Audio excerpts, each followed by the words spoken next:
something. All right.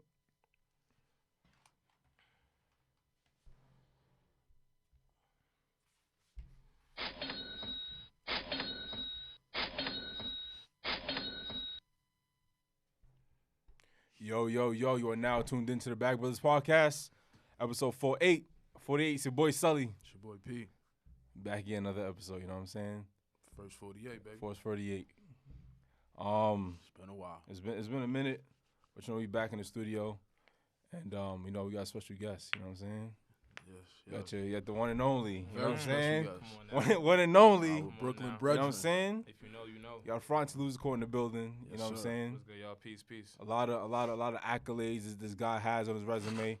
Very, very lengthy. Yes. You know what I'm saying? Usually president of CCNY, 2019 to 2020 academic year. You know, founder of SFBL, Strategy for Black Lives. You don't know, you better find out, you better know. Tap in. You got chief of staff of Integrate New York City. You know what I'm saying? You got spring 2018 initiative of Alpha Fraternity Incorporated. You know what I'm saying? Alfrat. Yes, sir. You know what I'm saying? You got All-Star for Converse. Mm. You know what I'm saying? 2020 graduate of CCNY. You know what I'm saying? So, I mean, God is great. it's just, All the time. I could go into more depth, but I mean, I'm going to let him do the talking once we get through the first intro, and after that, we can let it fly. Let's do it. You know what I'm saying? So, you know, at first and foremost, tip of the week has to always come through when we do the podcast. Tip of the week is gonna be, you can't be committed to your bullshit and your growth. It's either one or the other.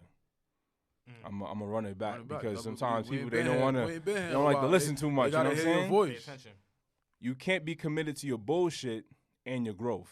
It's either one or the other. Church. Right? So what we like to do, you listen to the podcast. Of course. We like to go around the room and just politic the tips of the week and figure out what does it mean to you and how does that play a role in your life and or how you think it plays a role in somebody else's life as well. So we're gonna let you take the first crack at it For sure. and see what you're thinking about. You know, I think that tip is very timely, right? Especially as we go into 2021. A lot of people are reflecting on the type of year that 2020 was and what they want to do in order to move differently in the following year, right? So a lot of people are talking about the growth that they've had because of the pandemic and everything that's going on, Okay. and how they want to continue that in 2021. But you can't set goals for yourself and talk about, I'm going to grow, I'm going to sharpen, I'm going to tighten up in this area if you still hold on to the same habits. No matter how many new planners you get, how many new healthy habits you install, how many regimens and tactics you employ, if you're on the same BS as before, you're wasting your time. It's like trying to take a step forward, but you're taking backwards steps. Eventually, you just take no steps, you're in the same spot that you started in. Take good Right? shit. So, Hold on. What you doing over there, P? What you doing? Hold on, P. Nah, because I Wait, know we about to get into why it. does the dude say white though? Oh, hold on. This what we call Hold this on. what we call doquito. This Doquito. was Doquito. made a couple hours before. You know, because I was looking on the gram. You know, I'm like, yo, everybody like selling coquito. Yeah. And I'm like, they using bum ass rum and all this shit. Like, I don't drink Hennessy I'm and all that bullshit. not valid? I'm a Duce Casamigos guy when I'm with my Respectfully. lady. Okay. But I'm like, yo, and we had the doquito last year when we had Plush Talk. You did. So, but somebody made that for me, and I'm like, Right. you know, the pandemic. You know, I'm trying to be more financially sensible. Right, with things. 100%. Why don't you just And I'm like, yo, head to the lab? that's it. Like, I'm in the crib last night. I'm like, I let my girl taste it because she was fronting like, you don't know how to make no fucking coquito. I just fucking little I'm dumbass like, nigga. I'm like, Little oh, dumb busting nigga. up shots with this damn Duce, buddy. You don't know what you're talking about. She took a sip. And then what? She was like, yo, this is Yeah, it, man. that's This is it. Oh, Like, I'm yeah, like, yeah. oh, hold on. I'm like, nah, I'm bringing this to the Yeah. podcast. All right, Let me- cool. let me- So let me- show the bottle, though, P. Show the bottle, son. Y'all Make see sure they y'all see see it. the specs, right? You Look see at the the little specs. black, Look at you know specs. what I'm saying? This ain't that's cinnamon, baby. Let me shut Don't tell them what's in it though, because I'm saying sometimes Because then they're gonna try. that's the Bag they Brothers gonna ride the special. wave. You know what I'm saying? We gotta make sure that they understand what's being poured though. Trademark that. I appreciate it. You know what I'm saying? Doquito featuring Bag Brothers. Come on, France. Come on, y'all know what's going on, man. Come on now. Okay, but you know, This is real, yeah. I bet. So tip of the week. That's what it was. P, let's get your point of view on it. You know what I'm saying? I mean, I think France hit it on the head. Hit it on the head, right? Ain't nothing else to say. Yeah, I want our listeners to soak up what he said. Okay. We always here. They know Okay. what we doing. Okay. So this is about the young brother right here, my good brother, my brother in the struggle. So you know, let's get into it, man. I'm excited. We back. We've been on hiatus for a while. I had to get some finals out the way. But Okay. I'm here, baby. Well, let's get into it then. You know, honorable mention BBGC. You know what I'm saying? Back brother Gallon Challenge has to be Water Wave. Franz, I see you on the Water Wave. Happy good. We're gonna talk about that later though. We're gonna listen because there's a lot of stuff we gotta break down with you. The gallon's important. So that's why we brought you on because we gonna break it down. We're gonna break it down. A lot happening. You right. BB 30 for 30. You know what I'm saying? Working out is always a plus. You know what I'm saying? Essential. Whether you want to walk every day, whether you want to do a push-ups every night and every morning. Excuse me. However you want to get to BB 30 for 30 and BBGC, get to it. You know what I'm saying? There should be no excuse, especially going to the new year. Make it a habit now, so once you go into the new year, it's already a thing. Already lockstep. You know what I'm saying? It's easy. So yeah, man. I mean, we was going back and forth between we had a topic. Okay. We was going back and forth between the topic, right? 100%. And you know what we do here, because you know Frantzy came here early, and when we decided to make Frantzy, because I don't know if you noticed, but you're the last guest of 2020. So we have to make sure we go out with an impact, so that way they know, okay, they ain't playing around. They got Frantzy Luzincourt up there. It's a problem. You know what I'm saying? So we had to, when you told me, what's the details, blah, blah, blah, I'm like, yo, like, ain't no details. You know what I'm saying? We had a topic, but we just be off the fly with it. People be having these, like, outlines and. But that's why people mess with the show, because of the authenticity. It's not scripted. It's not scripted. Yeah, you got to find. And nothing is wrong with that because I think preparation is important. But you do what you do. Moderately, like people ask me like, yo, how do we prep for the show? And I'm like, bro, I live. Like I go outside, I experience stuff. Like if you got it, you got it. Yeah, I bring it to the studio. Yeah, it's like this is real life. This is slapping. My thing is, I'm sipping it and I'm just like, I know there's Deuce in there. Don't worry. But I'm a little. When you stand up, I'm telling you, because I'm like, yo, this no Deuce. And I'm like, I know how you move though. So I'm telling you, it's a setup. My girl was up till 3 a.m. We got up off the couch, wobbled. I'm like, yeah, come on. Yeah, make these. Come on, yeah, come on. But yeah, man, like I said, preparation is definitely important. And especially when we got guests, and I also think it's because he's an avid supporter of the show. Like, so he knows. Like, I felt confident in the fact that he would be able to just fall in the pocket, right? Like, it's like an extension, right? It's like if it's somebody else, then it's like, yeah, yo, this is how we do the show. This is the outline. This is the play-by-play. Yeah, but it's like, yo, like you said, when you got it, you got it, and you gotta just work the middle and find your sweet spot. So we here. Nothing is by accident. Last episode of 2020, it was a hell of a year. I was just about to say that, like, wow, it's been a hell of a year. And it's crazy because some stuff is still going on. I don't know if y'all watched. I was watching CNN before I came here, and there was a whole bombing in Nashville, Tennessee. Yup, the RV. I was like, what? Caught wind of that. What? Yeah. Like 5 days, 6 days left.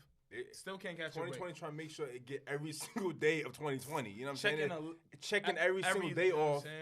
You have a calendar in your crib and you mark that every time a day go by, you mark it off. Pandemic. That's just you mark it off. Mark it off the shit. Yeah. You know what I'm saying? It's being real. But we brought you on the podcast, Frantzy, you know what I'm saying? Because there's a lot that I think that we think that, you bring to the culture. Okay. You know what I'm saying? Bring to the table. Your resume is lengthy. You know what I'm saying? You have one of the lengthiest resumes that I've seen for somebody that's as young as you. And let me just cut you off. Not cut you off, God. No, go ahead, God. To add, you know what? Let me add on. Right? Let's build. Yeah. You're sneaky, like. But I wanted to interject on that point because it's not just a lengthy resume for the sake of being lengthy. It's impactful, right? Like, because I know people that's just collecting titles, right? It's just like, yeah, I'm this. I know a lot of people that's collecting titles. I'm this, of that. Right, and it's like, bro, I don't give a fuck about camera zooming on me. Right. I be talking to people. Like, I was having a conversation with somebody like a week ago, and we was discussing something that I'm working on, and I don't know if that was his way of like trying to like impress me or whatever, but he was running down like all of these titles, and I'm just like, bro, what do that mean though? Yeah. Like, what do you do? Like, what does that translate to? Like, not even like, and like he was coming at it from like a financial standpoint, and I was like, bro, I don't care about how much money you make or don't make. Like, what you doing to move and shake these spaces that you in? What's the purpose? Yeah, like he like, yo, I'm the A&R this, and I'm the manager of, and I'm the creative director, and I'm the applause. yeah, and I'm like, yo, you ain't say nothing though. People do that though.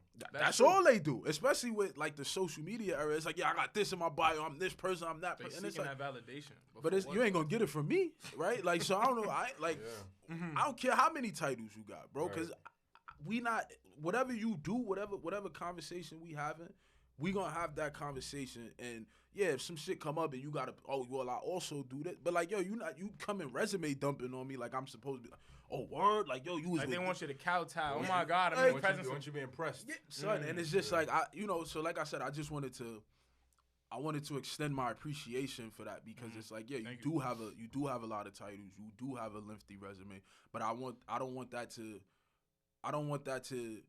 go over people's heads like you just out here collecting titles for the sake of collecting titles. Like you on the front lines, right? You leading the movement, right? In many different respects. So I especially appreciate that, and I extend my gratitude to you for that, for the work that you have done, for the work that you will do. And yeah, but go ahead, finish up. Yeah, I mean, I think at this point I think we need to have. I think a lot of people know who you are, but I think it's important to have people to the horse's mouth. You know what I'm saying? Who is Frantzy Luzincourt? Well, I would say first and foremost, I gotta acknowledge where I'm from, right? So I grew up in the neighborhoods of East Flatbush, Canarsie, Brooklyn. And if you know Brooklyn, you know New York City. Those are not, some of the easiest neighborhoods to be in, predominantly black, especially Caribbean, right? Because my family, my whole entire family's from Haiti. I'm the first generation of my family that was born outside of Haiti. So that culture, that upbringing is really important to me.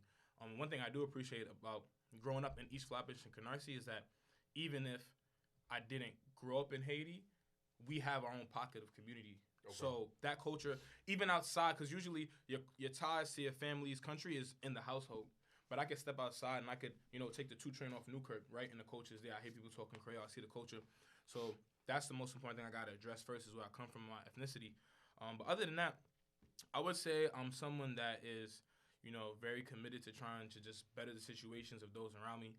I guess some common titles people could use are, I guess, community organizer, activist, and whatnot. But it's more so just about I'm someone that's always willing to help, and it's just whatever fashion that takes is what happens, right? Like I know Sosa knows, like the way Strategy for Black Lives even started. I wasn't at the table trying to like, okay, I need to come up with like the next big thing. Like, what am I gonna do? It was more so I saw what was going on, and I literally just posted on my Instagram story like, something needs to get done. We need to come up with some type of response. Like, who's trying to work with me? Let's get something done, right? And Sultan was one of the people that tapped in, or my friends tapped in, and that's literally just how it came. It came from a place of something's going on, and I feel like a responsibility that I'm not going to solve the whole problem tomorrow, but if I do my part, and Sultan does his part, and P does his part, eventually there'll be enough parts to fit a hole, and we'll get something done. 100%. Damn, you shut an Air Force. So you got to make sure that you give it enough time to breathe because, again, that's super important. And I like the fact that you said you went at it even though, you understand that you may not be the person who solves the entire problem, right? It's like a puzzle. And it's just like, especially in the organizing field, I feel like a lot of people get into it like, I'm going to be Malcolm X, right? That's what I'm saying. I'm going to be Martin. And it's like, you got to really understand that they didn't get into it with the intentions of, I'm going to be Malcolm X, or I'm going to be Martin Luther King, right? Or I'm going to be Huey Newton, or whoever, H. Rap Brown, whoever you identify with. And I just, I think that's super important because, I'm not as vocal about it on Instagram, right? But I see things that I like from certain people. I see things that I'm just like, I think we could go about it a different way.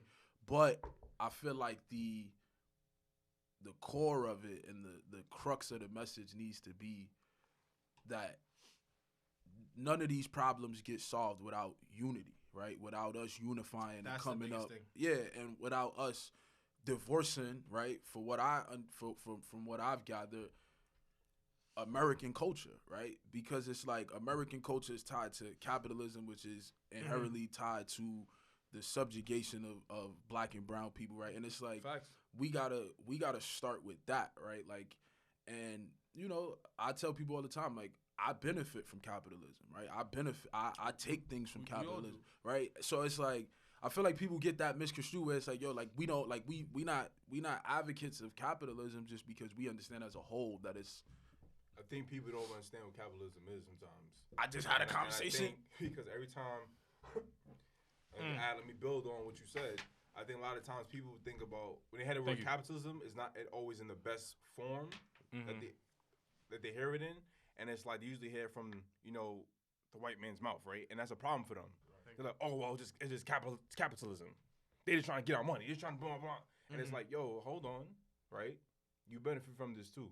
It may not be the particular situation at the time, but there's different forms of of this. Nuanced. It's not more as simple as it's not as simple as simple signs as you think it may be. And I'm glad you brought up the unity point, right? Because coincidentally, today is the first day of Kwanzaa, right?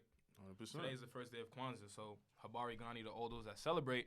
And December 26th, the first day is Umoja. I hope I'm pronouncing that correctly, which is about unity. So it's like we have to understand, right? One of the biggest things that led me to Strategy for Black Lives, and the reason why we got the name was our philosophy in this movement. Before you even jump into that, let's talk about when Strategy for Black Lives was founded, right? Okay. Let's speak about the groundwork it took to even get because I remember when the Instagram page wasn't even made yet. You know what I'm saying? So like I think I want to don't quote me, but I feel like it's over like maybe like 6.5 followers right now. You know what I'm saying? It's only been a few months. You know what I'm saying? So let's talk about the groundwork building up. 7.3K they're at right now. Let's talk about the groundwork a little bit. Yeah, so basically around May, end of May, post Memorial Day, right? I was having a casual conversation at a social distance barbecue at my man's crib in Canarsie. And basically, we were just drinking, eating food, and talking about what's been going on. And a couple weeks before that barbecue, my friends and I, we ran for Ahmaud Arbery. They hear you, you know what I'm saying? Facts. People got to hear you. So basically, before that barbecue, we participated in the Ahmaud Arbery challenge where we ran a certain amount of miles in his remembrance. Okay. And at that barbecue, one of my longtime best friends of over a decade, Patrick, he was like, did you see the George Floyd video? Right now, Patrick and I, we've been best friends for over 10 years, and we went to our first protest together when we were 15, protesting around the Eric Garner, Trayvon Martin time. Okay. Right? So we've been on that timeline from day one, and when he brought up the situation, he tried to show me the video, watched maybe like 20, 30 seconds of it, and I was like, I'm good off that. And then we were basically talking about how we both just graduated at the time, right? We're both 21, 22, and we were just reflecting how 7 years ago, right, in 2014, 6 years ago, 2014, we were just protesting for Eric Garner, right? Now we're 21. We both graduated college. We're about to enter a whole new stage of our life, and it's the same situation. And we were like, what is going on? Why is it that protests and movements are happening, but we're not seeing structural change or policy change? And we were like, let's do something about it. And it's funny because the way we did it, it was almost like checking each other, like checking each other's gangster. I was like, all right, cool. So we should do something about it. He was like, yeah. I was like, so what's up? He was like, bro, like we could do it right now. I'm like, bro, I'll post on Instagram right now. Like, you know my body already. He's like, all right, so post on Instagram. I'm like, bro, I'll post on Instagram. Boom, boom, boom, put it on our story. And basically everyone who responded to that story, we made a group meet. We had a first call that night. And it's interesting because I don't know if you remember, on that first call, because I was new to Twitter at the time, I mistakenly posted the Zoom link on my Twitter because my friend had asked for it, but my Twitter's public, right? So while we was having a call, like 2-3 white supremacists came on the call and was saying the N-word to us while we was having our discussion. And it's crazy because I texted Patrick on the side and I was like, yo, like, if this is our first ever call, we already got white supremacists trying to stop us, then it means we must be doing something right. Like, we on the right path. 100%. And eventually we brought in another one of my mans that I've been working with for a long time for CUNY named Timothy Hunter. And us three basically just build the organization. And to tie it back to the point about our role in the movement and why I came up with the name Strategy for Black Lives is because I felt like, to P's point about unity, there's just so much, like, division or, like, rivalry in terms of, like, if you want to solve the movement or help Black lives, you got to go about it this way. No, that's not the right way. You got to go about it this way or my way. We got to completely abolish capitalism and, like, do separatism. We got to completely do it this way, that way. And the mindset in our tag phrase, it's a strategy, was like, okay, listen, we understand that in order to reach liberation, it's going to take a strategy. We need folks that are going to do whatever they need to do in the streets, do the riots, do whatever they need to do in the streets. We need people that are going to be ready to talk to Biden-Harris team in the backdoor office. We need people that are trying to come up with our own self-sustainable ways so we're not relying on capitalism. We need people in different facets because everyone has a role to play, right? When you look at the civil rights movement, like, of course, the American education system isn't the best. So they probably just talk about MLK and Rosa Parks. But there were so many different people operating during that time. You needed Huey P. Newton and Bobby Seale. You needed the Black Love movement focused on improving our image and self-confidence. You needed MLK. You needed Malcolm. You needed John Lewis, right? People get so caught up in, like, you're not doing activism the right way. That's not going to help us. And it's like, listen, all of that helps, right? And my biggest thing about the movement is, like, we're not going to reach our end goal tomorrow. So in the meantime, it makes sense strategically to employ different tactics to get what we want. If my man's is focusing on voting, right, in the hood, right, getting people to turn out to vote, what is, like, from you coming in and saying voting's not going to help, like, what do we gain? Is voting going to solve racism? No. But if voting can build a new community center in my neighborhood to get a couple dudes from my block off the street, then yes, let my son register folks to vote, right? Like, everything is different, right? Obviously, capitalism negatively affects our people, right? But if we can come up with a sort of system where all the capitalist dollars are being retained in our community, then why not? We're not going to abolish the system tomorrow. And that's kind of the way Strategy for Black Lives came about, because we realized that we need to do different facets. We need to be in the streets. We've been in Albany. We've been to D.C. We've been at some of the craziest protests. We've been pepper sprayed. We've been being, and we understand that we're going to have to go through these multiple facets if we want to be successful. Okay. There you go. Like, just hear, like, I think the energy in the room is like, you guys are listening from whatever platform you guys are listening from, and I think being here, you know, in the studio, you know what I'm saying, with, you know, Frantzy in person is a different type of energy, right, that you may not be getting from the place that you're listening from. And it's very, it's a great energy, but it's very authentic and it's very genuine, right? I think I speak for both me and P when I say that. How was it? You know, you mentioned a couple of key things that I've heard. You know, getting beaten and getting pepper sprayed and stuff of that nature. How was it on your first march? You know what I'm saying? Like, in comparison between the daytime and then the night times. I know you march as well in the nighttime. How was that? So that's a good question, because especially during the heighten of things. Yeah, so the beginning protest really kind of helped change the philosophy and form the philosophy of Strategy for Black Lives. Because in the beginning, when we went to that first protest, it was myself and Tim and a couple other allies, right? When we first started Strategy for Black Lives, we went to that protest on a whim, before we had an Instagram page, before anything. And we went to that first protest at the Barclays Center. I don't know if you remember, it was one of the most famous ones. That's when multiple state senators got pepper sprayed and beaten and whatnot. When we participated in that protest, we saw firsthand how chaotic it was. There wasn't really any strategy. Like, there was a time when Tim and I were walking down the protest, and, like, random anarchist types were, like, flipping over, like, bikes and cones next to the Barclays Center. And we, like, stopped and put the bikes and was like, how does that honor and bring attention to George Floyd?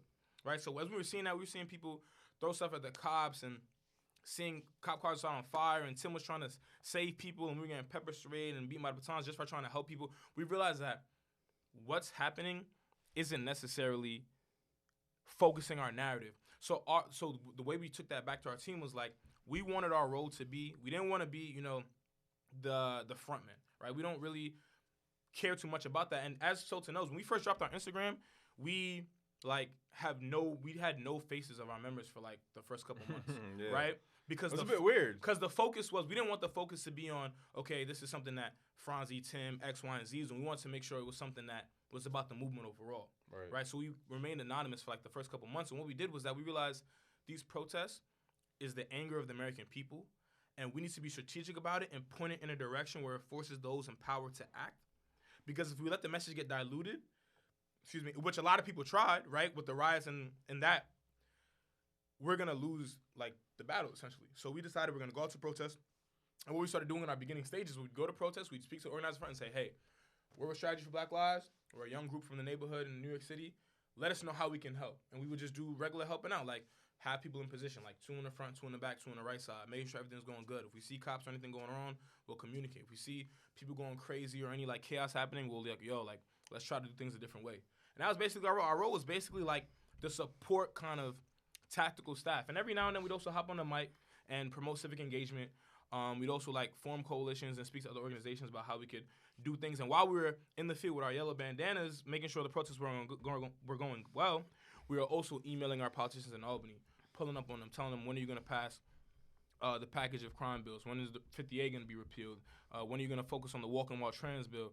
When are we going to focus on trying to reallocate funds from the police to different community sectors and so on and so forth? So that's kind of how we started moving with the protests. And we realized also that nighttime protests was a lot of times where people would try to take advantage. And the cops as well. Like the way the NYPD and the mayor kind of implemented the curfew system was literally nonsensical. It set people up for failure, right? Because you would tell people they can't protest after a certain amount of time. Curfew's like at 8 or 9. But then you shut off the bridges or you'd like block off the road. So what they would do is they'd intentionally cut off protesters. So let's say a protest happened at 6 or 7. You're trying to go home. The trains or whatever are clipped. The police are blocking you off, and then they just come in and assault and arrest everyone, right? So even the negligence on the city and the NYPD, and especially the Commissioner Shea, it was all just tactics that set people up for failure. Because at the end of the day, people are frustrated, and you have to let that get out. But if you're going to try and like kettle the anger of the American people when we've been seeing this type of tragedy for 400 years, you're literally setting up conflict. And that was just negligence on their part. Okay. I'm soaking it in. Yo. Like, so let me ask you this. So like, Okay. Damn. I'm doing the knowledge to what you said. So, but just while I collect my thoughts, we mentioned a lot of like revolutionaries, MLK, Malcolm X, things like that. Like, if you had to name 3 people that inspire you, right? Okay. It could be religious, political, whatever, right? Who would those 3 people be, and why? So this is a hard answer, but I'm gonna answer with like who I guess inspired me or who I look to most often during the Strategy for Black Lives past couple months era. And I would say one of the biggest things that, you know, my team and I focused on, I had a lot of conversations with like Timothy, Patrick, Joseph about this, was that when you go into the movement, it's important that you're knowledgeable. This fight is not new, right? No disrespect to my peers, but a lot of dudes, a lot of people my age coming into movement, leading things are like, yo, I got the blueprint, I'm about to change them. Like, no, there's been ancestors that have been doing this before you who were also your same age, doing the same thing. We need to learn from them and build on what worked and what didn't work. So some people that came to mind was, one, John Lewis. I had the privilege of introducing him and speaking with him in 2018 before he passed. And I feel like he has what I call, or what I defined in my tweet with Congress, was like a courageous optimism, right? Because a lot of our leaders, rightfully so, did not necessarily believe in America. They still don't. They believe more separatists. They believe this country's not going to do anything for us. But I feel like John Lewis really represented a courageous optimism from the perspective of like, we've been here for a long time. We've built this country. We need to use every single tool at our disposal to make sure it works for us and better our position. And that's why he was one of the people fighting, protesting, making sure to get the voting a huge thing, right? And whether we like the election results or not, look what happened in Georgia, his state, right? Something that we never thought would happen in terms of flipping from red to blue, right? And that's literally because black folks turned out. So I would say John Lewis is one of them. Another person I would say is James Baldwin. He is a intellectual. He's a queer black man, and one thing I respect about him was that even though he wasn't necessarily like leading marches and speaking, I feel like he gave us the intellectual tools, right? He gave us resources that we can learn from. Almost every time I speak to activists and whatnot, they're always reading like some sort of James Baldwin because he really spoke on things in such a brilliant way. I guess another person that I could think of would be, I feel like Assata Shakur as well was a really, really powerful woman. And just that, her chant, right? It is our duty to fight, it is our duty to win. That chant is so powerful. And every time I would hear it in the field, especially being chanted by black women organizers, it really felt emotional each time. But I could just say a couple names in general because I'm a big person of like reading and learning and understanding. You don't want to just jump into things and say, I know it, right? A wise man once says that they know nothing at all, right? Everything is a learning process.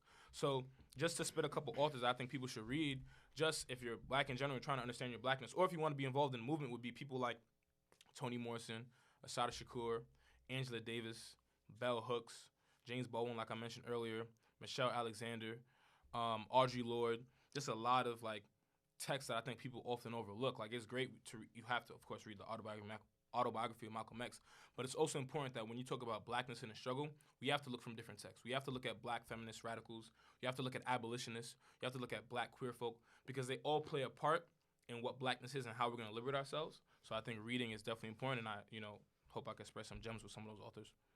Dope. I think you mentioned a lot of before you mentioned a lot of bills, not being passed, is this being looked into, is this not being looked into, what effect does this play over this bill? So, I know you have a certain career goal that you want to hit and go into and tell the people like what is that? Like what do you see yourself as, X amount of years and this, that, and the third? And that's a good question because I feel like as I grow older and experience new things, it kind of changes. But I think something that the career path that I've stuck to since 2017 up until now is that I want to be a lawyer. And the role that I want to play is I want to be a prosecutor and potentially a judge. And the first reaction I always get, especially from my activist comrades, are like, why do you want to be a prosecutor or judge? Why do you want to be the people that are locking our people up? And I've had a lot of debates about that on legal studies. I know if you know P, like he also wants to be a judge, right? So walked you into that, right? Right. So it's like, it's the same thing I said with Strategy Black Lives, right? Like, it's a strategy. Because it's like, okay, cool.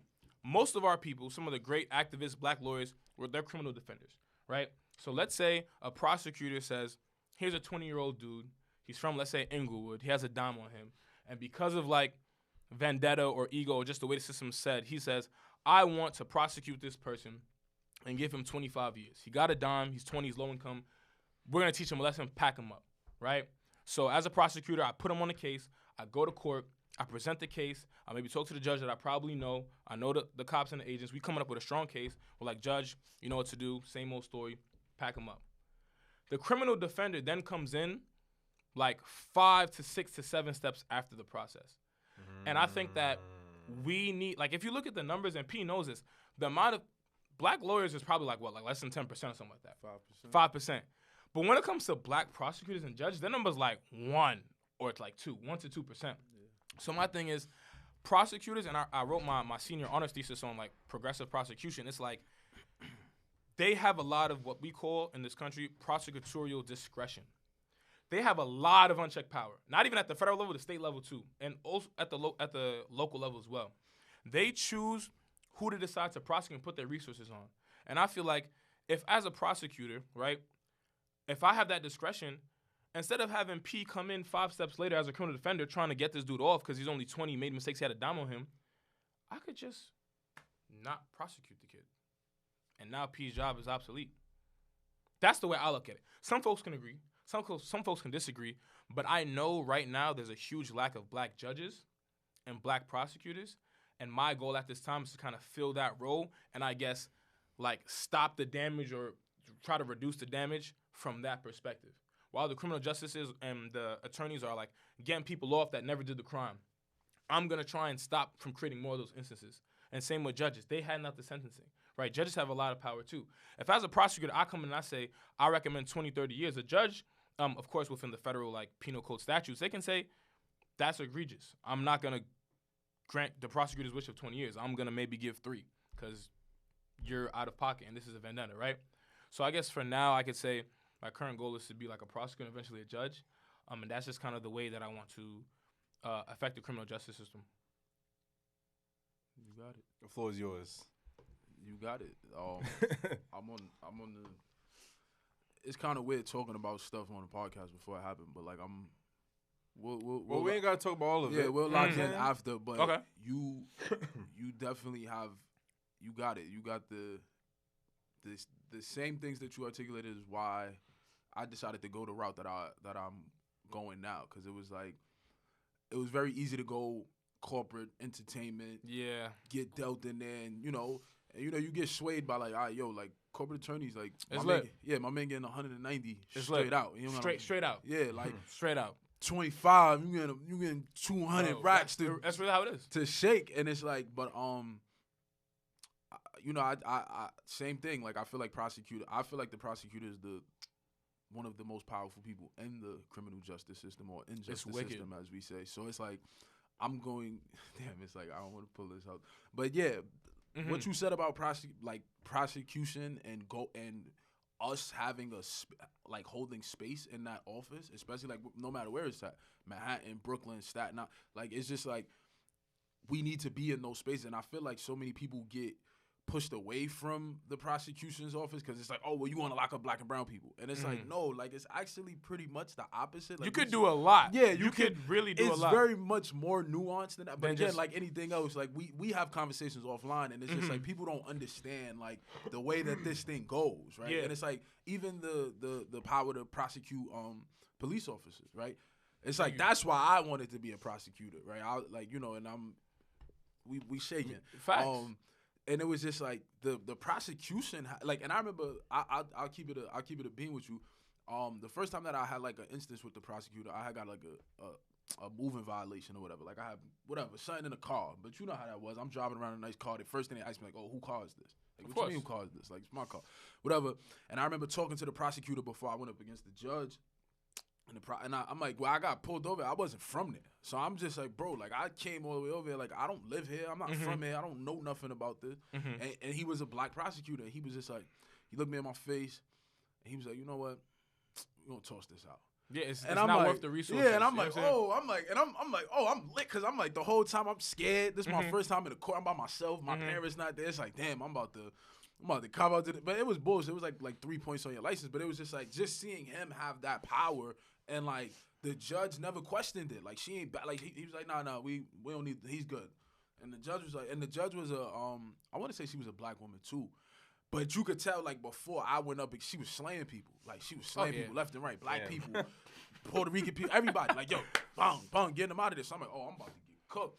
And it was just like for me, I saw that, and I was like, and I remember bringing that back to my mentor, because he was a prosecutor out of Manhattan, and he was just like, yo, you don't really.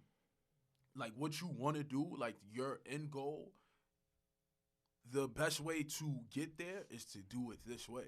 And it was, like, that was so, like, mind-boggling for me because it was, like, same thing. Like, I don't want to lock up black and brown people, right? Like, I don't want to be on that side. Yeah, like, if you are a black prosecutor, you're just like doing what we don't want. You in the system. So it was just, like, it was eye-opening. And I want to make sure that, like, we speak on that because I want people who are coming up after us, right? And who are in between which way they want to go, right? Because listen, I'm not here to tell you that corporate money ain't nice, entertainment money ain't nice, like, but also realize that, like, and I tell people this all the time, like, I think people say they want to be lawyers just because, like, oh, I want to make $100,000, right? First of all, $100,000 ain't a lot of money in New York City, right? Anywhere, really. Like, you could be in South Dakota in bro, I'll show you how to spend 100 bands. Like, get a ranch, I just want to make sure that people follow their passion, right? And realize that there's other ways to, commercialize the JD, right? Like there's way more avenues to cash in. It's a very versatile degree. It's the most versatile. You could really do whatever. Like you'll see a JD in Congress, you'll see a JD in a record label, you'll see a JD in a courtroom, you'll see a JD in like the DMV. And I think that the biggest thing is that I want to say is that you have to do your research and figure out what works for you, 100%. Right? Because people, P said he said he had a mentor that was out of a prosecutor in Manhattan's office, right? We're not saying that we came to this perspective because we just woke up one day and was like, I want to do it, right? Like in 2017, I actually worked for the U.S. Attorney's Office for Southern District of New York, right? And I actually got to speak in person last summer with a former Attorney General of the United States. So I've definitely done my research and I've came to the assessment that based off my experience and what I've seen, this is where I can make an impact. And it's important that you have those experiences because you don't want to get caught up in a situation where, oh, he doesn't know what he's doing. He wants to do this for this. It's like, no, it's deeper than that. You have to really kind of, and that's why I said in the beginning about the authors, learn what's happening in the movement, learn what ideologies fit with you, and then from there develop your role to play. Because everyone has a role to play. So that's just really what I think it comes down to. Yeah, exactly. And yeah, man, just understand that like you said, know your role, right? And occupy that role, right? Stay in your lane, right? Like there's a lane for everybody. Everybody has a job to do, right? Amen. Your job may be to mop up, right? But you gotta mop. like, that's what you here to do. Like, don't try to be the mop guy and then you trying to cook the fries, right? Like, you got to be comfortable in that space. That's true. Because it's a reason you in that space. There's nobody who can occupy that space like you. And like I said, don't be afraid. Don't be afraid to follow your passion because people tell you, oh, well, prosecutors make 70 bands in New York City. Mm-hmm. Like, bro, you can still make 150,000. Like, trust me. Like, you could do real estate. You could do doc review. But and make there's a way. There's 100,000. a way. Like, yeah, like, and I feel like so many people, and again, rightfully so, because again, we live in a capitalist society. Like, we need money, right? Like, to we survive. need to eat. We want to get fresh. We want to do all of that. Mm-hmm. But don't just be like, oh, I'm going corporate because I gotta get a bag, right? And it's like, bro, I'm a bag brother. And so, come on now. I like nice shit too, but I made the conscious decision to go. And trust me, I had all the opportunities to go corporate, entertainment, of course, whatever I wanted to do. But I purposely chose this route because this was what was fulfilling to me. I prayed for a sign and I got that sign, and I feel like, like I said, man, it's a weird place to be in, especially when you coming out of undergrad, right? You still trying to figure it out. You got loans. You trying to, I got to take care of my family. But just understand that the JD is super powerful, and, like, you will find ways to diversify your income and make this thing work. Like, but, yeah, you on it. Like, I think, well, when I checked, like, last week, it was like 5% of lawyers are black. So, that's crazy. We're going to be a part of 5%. Yes, so sir. that's what I always say. But, yeah, man. I'm weak. It's ironic. 5%. Yeah.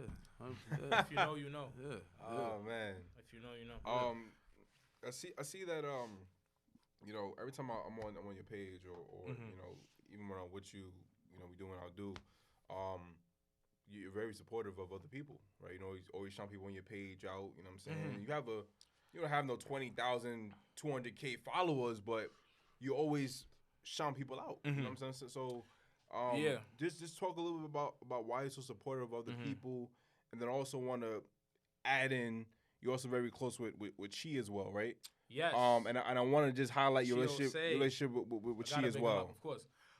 So this is my philosophy, right? And it's like, and I feel like y'all would understand it. And I think it's the simplest things that I feel like get in the way of so many people's lives, right? If you truly are grateful to be here, right, alive on this earth, and if you really did come from a background where you know that tomorrow's not promised, like things can come and go, then you really do move in life from a place of gratitude, and you want to share and appreciate that to others. Because it's like, for example, speaking of my upbringing, right, I remember very well the 2008 recession, right? After school, like, my brother's 4 years older than me, right? I would be like 11, he would be 15. After school, we'd have to go to the library, right? And we'd sit there and wait in the library for hours because my parents had to pick up a double shift, and they couldn't get me after school, right? And they would give us $1, right? And y'all already know how this goes, right? A 25-cent chip, right? And a quarter water, right? And that's what my brother and I would have for, like, quote unquote dinner after school until we could eat something later from our parents. And it's like, I know what it's like for things to come and for things to go. So it never hurts me to show love. And that's why in all my bios, the first thing I put is pay it forward, is because I would not be here if it wasn't people that paid it forward to me, right? I always say I would never be an activist if it wasn't for my sophomore English high school teacher, Maurice Blackman, right? I would never be, student government president if it wasn't for all my friends that believed in me, like Hannah Taufik, who ran as my executive vice president, right? I wouldn't be, in this fraternity if it wasn't for specific brothers like Albert and Sultan, right, who came before me at City College and was like, this is someone we should invest into. So it's like, I literally gain zero. Like, I literally lose nothing by showing some love, because you never know what that could do for someone. Like, so when I see people, like, stingy to, like, repost or like or follow, it's like, what do you gain from treating this app as if it's like the end all be all? Like, it's Instagram. We could delete the app and nothing will change. Your account could be gone tomorrow, and then what? What are you gonna do? Right. Like, are you gonna feel like proudful or special because you had this ratio, you trying to do this? So it's like, everybody around me, I want everybody around me to eat, right? Because I feel like people need to understand is that, what good is a feast if you're feasting alone?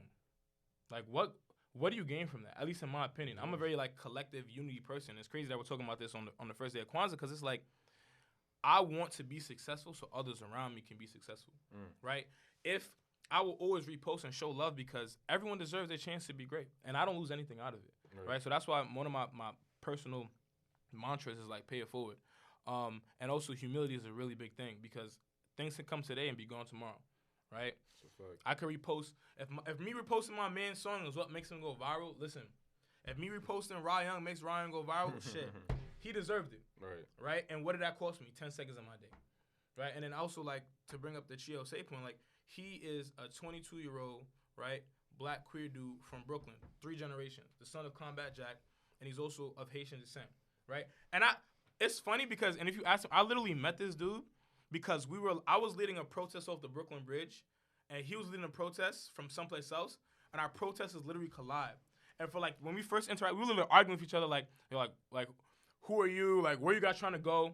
So I literally met him in the field doing the work. So when I see him running for city council, of course I'm gonna support.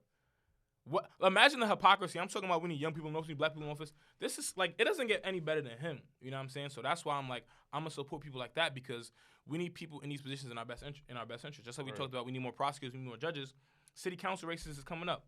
2021. If you live in New York City and you're not focused on 2021, you're a bozo. Respectfully, we have the majority of the city council seats coming up, mayors coming up, comptrollers coming up. Right? You can't say you was outside or you care about the issues and you silent when it's time to shake the room. Right? There's so many people running, so it was just an easy layup for him, and I'm glad he's doing this thing, and I'm glad that I could be a part of it. Nice. Yeah, man. Listen, I mean, Frantzy Luzincourt, baby. You know what I'm saying? I mean, it's a lot of people, you know, they focus on your last name, okay, Luzincourt, right? Okay. And they say like lawyer and stuff like that.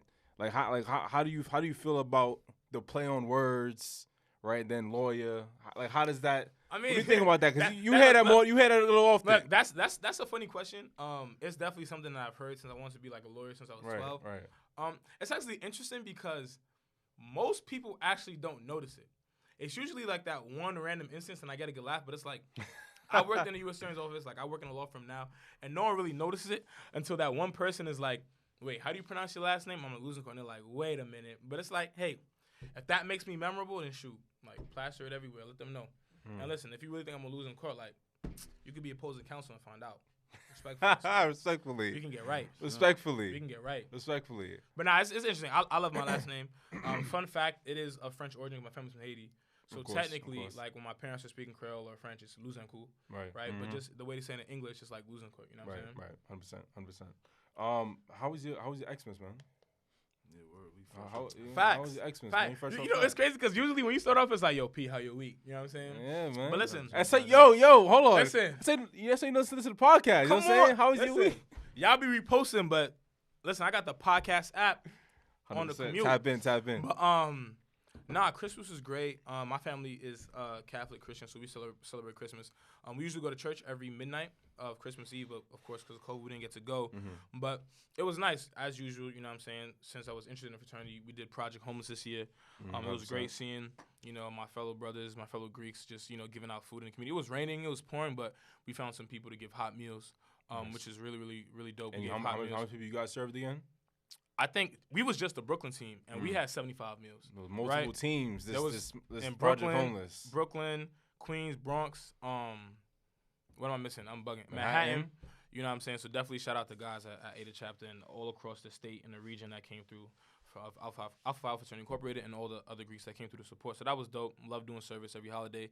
After that, did what I did. Spent time with my family. Ate good food per usual. And then I spent time with like my friends and people that I care about, in the evening. So it was good. I can't complain. I'm just happy to have, like, a long week off from work, to be honest. Yeah. Working is whack. Yeah. And I'm just saying that because I just graduated from school, so it's a different schedule. But, like, yeah, I'm just happy to have the extended weekend. I'm not even going to hold you. Wait till you get to law school. Oh, yeah. You know, it's crazy because it's really a cycle. When you're in school, you don't want to be here.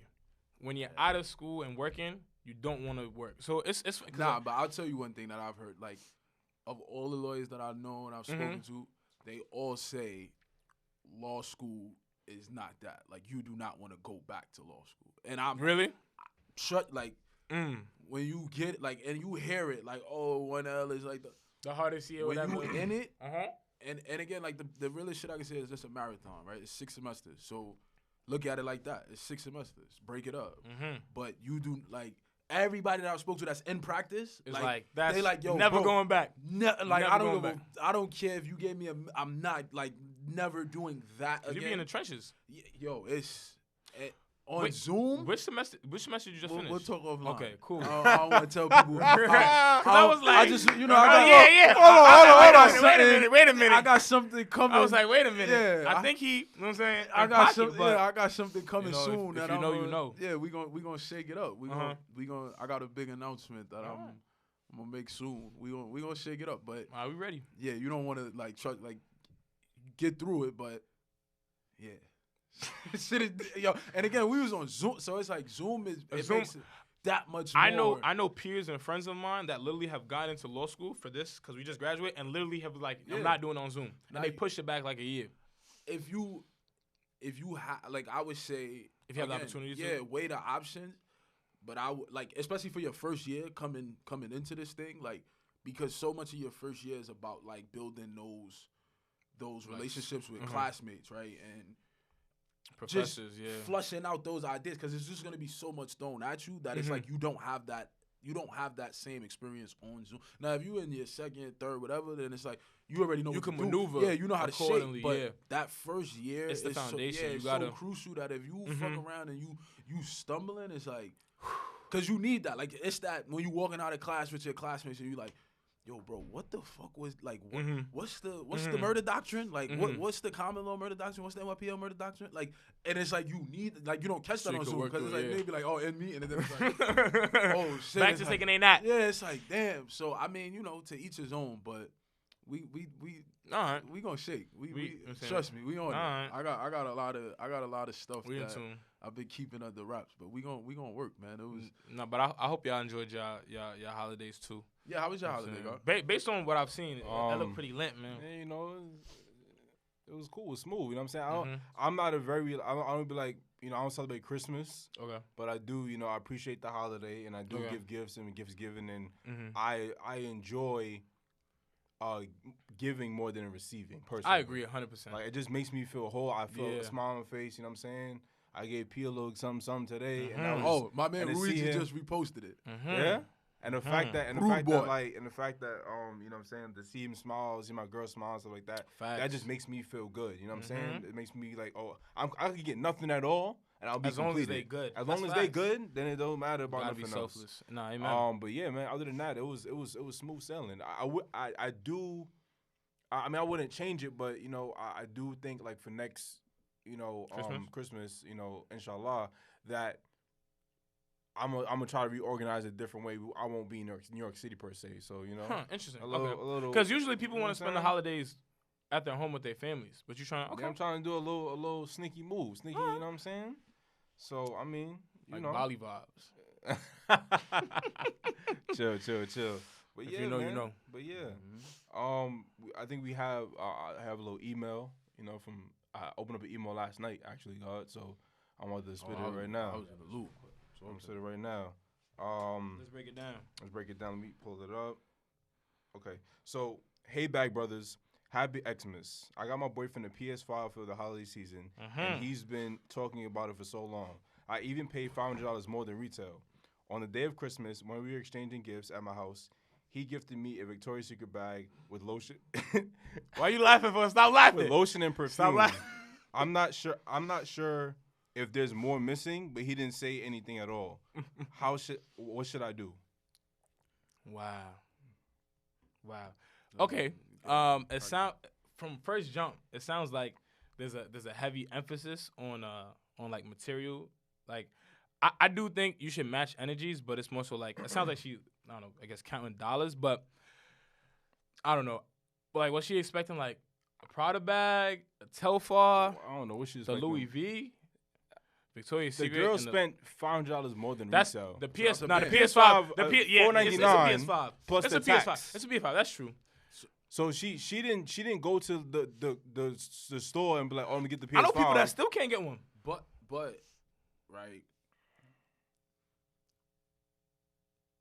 and this is where shit get tricky, right? Because it's like you said, like I don't celebrate Christmas, right? Like my mom is a Christian, but like I didn't grow up.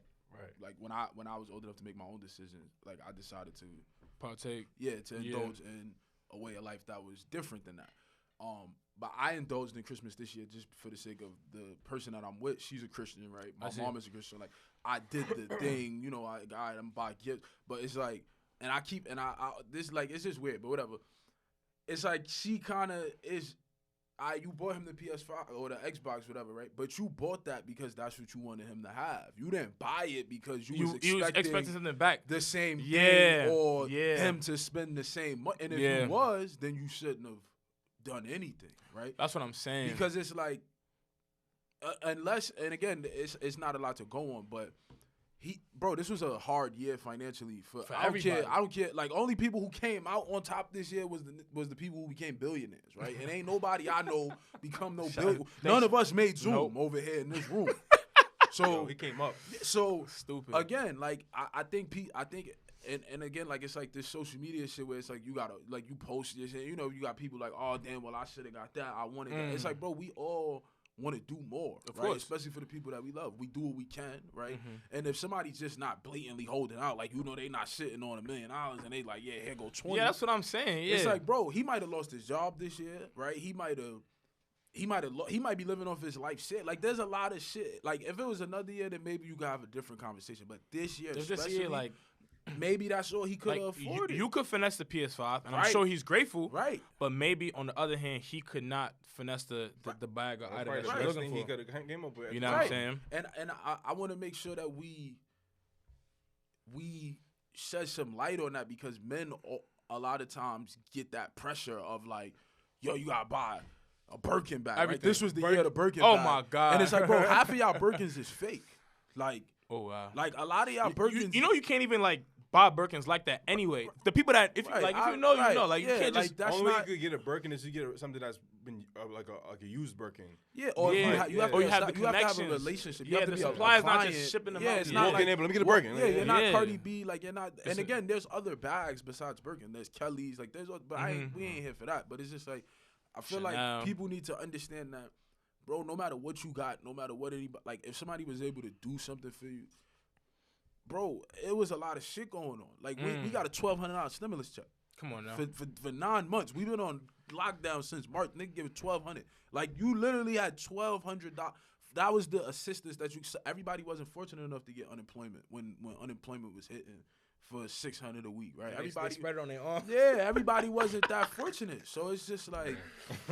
And you know he might be saving up for something late. Valentine's Day is right around the corner. Right around the corner. Right? I don't know. Your birthday might be next week. I don't know. He might gotta give you something for your birthday. We can't go nowhere. We can't. And it's like, what you want? Where we gonna go? What you want me to buy you? A bag? Where you gonna wear it to? To the supermarket? The living room. Where you gonna wear it to? Where you gonna wear it to? Unless you New York City shut flex down. it on Instagram. You know that. Yeah, but it's like, bro, like. You ain't got nowhere to go. No, yeah. Like, I mean, I would like more to the email. Yeah, send me you some kind of more left this on a cliffhanger. Yeah. But I think also too, I don't want you to let what you see your friends get to burn your eye because I feel like a lot of times that, like you said, P, like people got a Birkin bag, people got the bust down chain, whatever they got. I've seen a lot of bust down chains.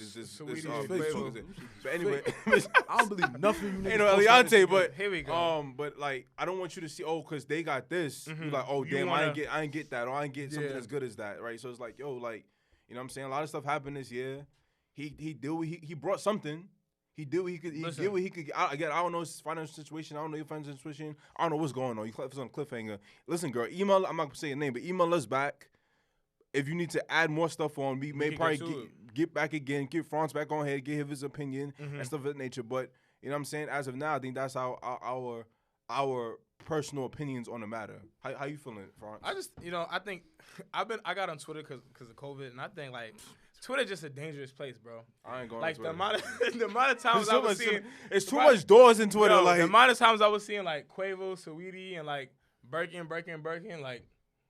Yeah, man. Like, I think people just be eating up whatever they see in front of them. Yeah. And it's like, and I was having a conversation with my good friend T about this. It's like, people get so caught up in trying to have their relationship ideas and aesthetics based off what they see on social media. And it's like, if it's authentic, y'all got to build and create your own narrative. Just do your own thing. Like, do your own thing. That's okay if you do your own thing. If you're trying to base it off something else, and you already starting off on the wrong foot, right? You seeing the trips, you seeing like I want this trip. He gotta fly me out to Bali. He gotta get me Louis V Birkin. Like, do you even know like his favorite color? Like, have you even been? You know what I'm saying? It's just like. Do you even know their favorite color? That's like the basic shit. They so caught up on the stuff, and then they get mad because it don't work because you talking about these expectations and these social media couples, and you're not even checking off the basics. What she likes 100%. And what she don't like. You know what I'm saying? So 100%. Listen, Twitter's girl, dangerous. I mean, you got your somewhat of the answer. I mean, again, like you can email us again to like see. I can't buy you. I got girlfriend. My girlfriend. The length of the the video. I mean, the length of the email and see what's gonna happen. But yeah, man. I mean. Shoot. Episode 48. Episode 48, man.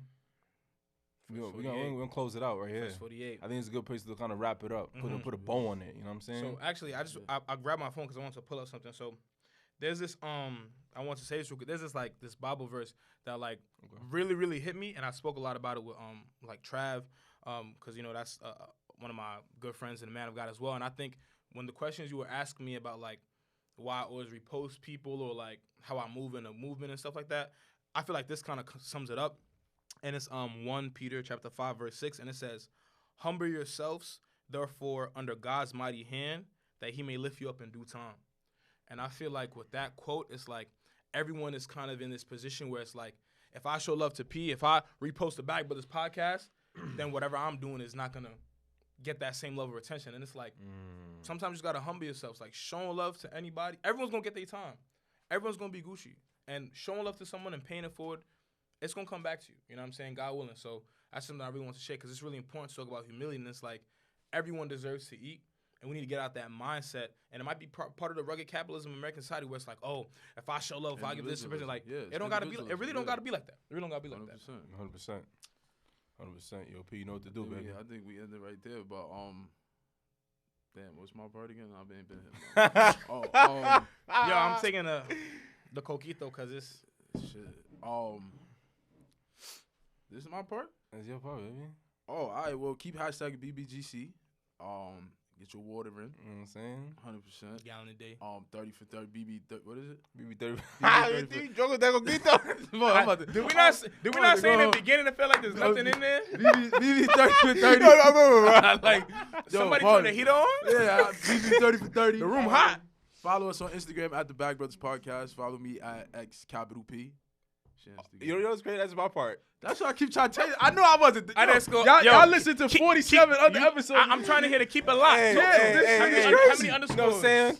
Follow your boy Sultan of Thrones. You know what I'm saying? Follow the Bag Brothers Podcast. Yeah, like I'm like, bro, I'm sanctioned. Yeah, P, sit your shit, man. Follow us on Twitter at the Bag Brothers. Hey, yo, plug your shit in, man. Plug your shit in. Plug your shit in. Let's all go, man. But follow me at Frantzy Luzincourt. My full name, FRANCY. You need to get a blue verified check on that, John. Listen. My mans, I'm gonna shout out my mans real quick. Larry, he told me like at the end of the day, as long as you sanctioned and verified in your hood, then you Gucci. I am Queens. Listen, come on now. Listen. I am Queens. Come to the floors. Come to East Flatbush. I'm already verified with my people out there, man. But follow me, Frantzy Luzincourt, and my organization. I'm going to shout out Strategy for Black Lives. Follow me on Instagram and Twitter. Shout out Instagram NYC, Instagram and Twitter if you're trying to get tapped into you folk just doing organizing around criminal justice, education, policy, all that. Appreciate you, 100%. Yeah. Man, listen, the only thing I'm going to say is subscribe to our YouTube channel, Bag Brothers Podcast. Yeah, I got to see the vibes. We got some shit coming. Yeah, shit 2021 is on the horizon, man. Yeah, we got some shit. 2021 is on the horizon. Y'all know how we do it. We might give you a sneak peek in the YouTube video. You never know. We about to go on a meeting right after this. Yeah, for sure. I don't even know about it. Yeah, we about to go in the vault. I'm back, baby. I'm back till January 19th. After that, I see y'all when I see y'all. Back underground. Yeah, I see y'all when I see y'all. If you seen P's story go dark for like 3 weeks, did he pop up like, yo, I'm alive? That's it. the people who need to know where I'm at, they know. They ain't go back underground. That's it. I'm out of here. But subscribe to our YouTube channel, Bag Brothers Podcast. Episode available everywhere you consume podcasts. 100%. Apple Podcasts, Spotify, wherever. I don't know, Google Play. Whatever, however you want it, man. Amazon Prime. Listen, Bezos. Let me get like 10 million. Me and him are split it. Both the love, really. Yeah, we Gucci. We don't even need it. I don't need all that money you gave your wife, bro. I'm just trying to take care of my family, Actually, give it to my man so we can get her more than a Victoria's Secret bag. Come on now. Well, we gonna chip him. Pay We him gonna chip him. for it. $100. Get her Louis This V girl bag. gonna get him a motherfucking pair of Uggs or something from the store with a gift Nah, card. them Uggs be sold out too. Not gonna hold you. Yo, but nah, man. As always, man. Happiness is rich, health is wealth, kindness is currency, and a peace of mind It's is the real bag, man. It's your Amen. boy Sully, your boy P. Frantzy Luzincourt in the Yes, building. sirs. Episode 48. Holla at us. You gonna see this on YouTube, heard? Peace, family. Peace.